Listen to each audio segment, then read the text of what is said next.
Hello guys! So kanina nga umaga pagkagising ni Dayan ay nilalagnat siya, sobrang init niya. Kaya nag-decide ako na hindi na nga lang siya papasukin. At ayan, nag-prepare na nga rin ako ng pagkain niya tapos yung Energen para nga makainom siya ng tempra. So dahil nga hindi siya papasok, ay nagpaalam nga ako sa kanya, sabi ko lalabas na ako. Ubusin niya kako ang kanyang pagkain at uminom ng gamot. So sa Ate Kate naman hindi ko na iniintindi sa umaga dahil kaya naman na niyang intindihin ng kanyang sarili. So ayan nga, lumabas na nga ako dyan at medyo madilim pa nga guys. So maaga nga ako nakalabas ngayon kasi nga akala ko hindi nga papasok si Dayan dahil nga may lagnat. Ayan, sobrang dilim pa, wala pang alas 5 yan guys. Tinatanghali lang talaga ako minsan kapag si Dayan nga ay sobrang tagal kumain at saka sobrang bagal niyang kumilos. At ayan na nga, nagbukas na nga muna ako ng tindahan para magkapag-display at ayan, isa-isa ko na nga rin diyang inilabas yung mga paninda. So as usual guys, yung araw-araw na ginagawa ko, ganyan lang, paulit-ulit lang yan.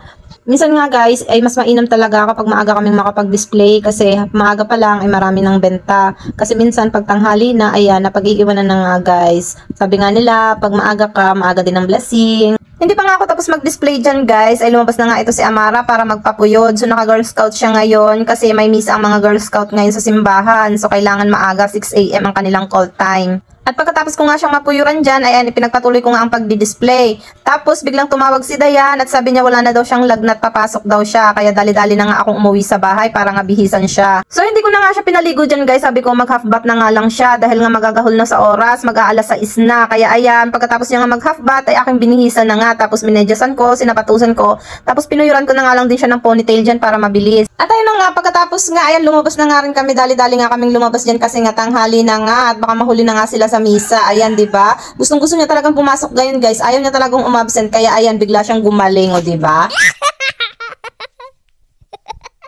At ayun na nga, papunta na nga kaming simbahan dyan at dumaan nga muna si Ate Apple dito sa flower shop para bumili nga ng pang-alay niya na bulaklak. At malapit lang naman yung simbahan kaya ayan, nandyan na din kami kaagad. Wala pang 3 minuto ay nandyan na nga kami sa simbahan. So babay muna sa inyong mga makulit.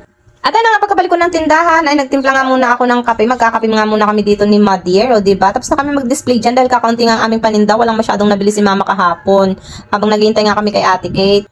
Maya-maya nga dumating na nga rin ito si Ate Kate at ihahatid ko naman siya sa kanyang school. At ayan nga, on the way na nga kami dyan, papunta sa kanyang eskwelahan. So ayun, babay na muna ate, ingat ka. At pagkati ko nga kay Ate Kate ay duman nga ako dito sa palengke at ako'y bibili ng puso ng saging at ako'y maggagata. So ayan, nakabili na nga ako ng 2 piraso, tapos nagpakayod nga rin ako dyan ng niyog na 2. Pagkatapos ko nga magpakayod ay ayan, umuwi na nga din ako agad dito sa bahay. At ayan, pumasok na nga ako, inilagay ko nga muna diyan yung aking mga pinamili at ako'y magwawalis nga muna dito sa labas guys. Tingnan nyo naman ang daming dahon ng abukado.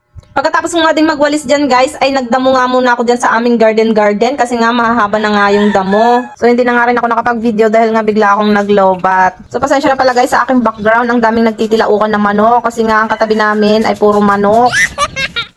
At pagkatapos ko nga maglinis sa labas ay inasikaso ko naman itong aking lulutuin na aming ulam sa tanghalian. So ayan nga yung aking binili kaninang puso ng saging. Akin nga muna yung gagayat-gayatin ng ganyan maninipis.